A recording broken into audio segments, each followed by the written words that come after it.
صل على رسوله الكريم. أما بعد فأعوذ بالله من الشيطان الرجيم. بسم الله الرحمن الرحيم. لقد خلقنا الإنسان في سلالة من طين.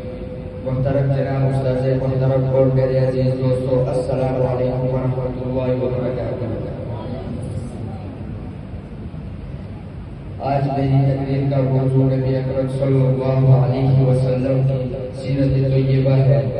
آپ صلی اللہ علیہ وسلم کی قرآن مجید، آپ صلی اللہ علیہ وسلم کی شان قرآن مجید بیان کرتا ہے۔ والضحیٰ، تیرا چہرہ یہ چمکتا دمکتا سب سے زیادہ حسین اور خوبصورت ہے۔ تیرا چہرہ یہ چمکتا دمکتا سب سے زیادہ خوبصورت اور حسین چہرہ ہے، جس چہرے کو لوگ دیکھ کر ایمان لے آتے ہیں۔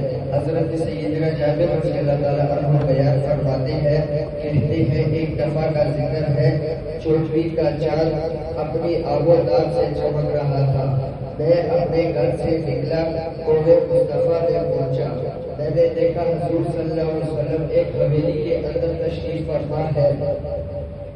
سردی کا موسم ہے اور سرخ دھاری دار چادر آپ صلی اللہ علیہ وسلم نے زیب تن کر رکھی ہے۔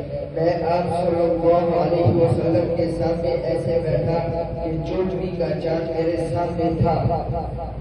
میں موازنہ کر رہا تھا کہ ان دونوں میں جمال کس کا اعلیٰ ہے، دونوں میں حسن کس کا بالا ہے۔ میری نظر کبھی زمین کے چاند پر پڑتی اور کبھی عالمین کے چاند پر پڑتی۔ بالآخر میرے دل نے یہ فیصلہ کیا، چاند سے تشبیہ دینا بھی کیا انصاف ہے، اس کے منہ پر چھائیاں پڑی ہوئی ہے، لیکن میرے آقا کا چہرہ صاف ہے۔ اللہ تعالیٰ ہمیں حضور صلی اللہ علیہ وسلم کی صورت اور سیرت کو اپنانے کی توفیق عطا فرمائے۔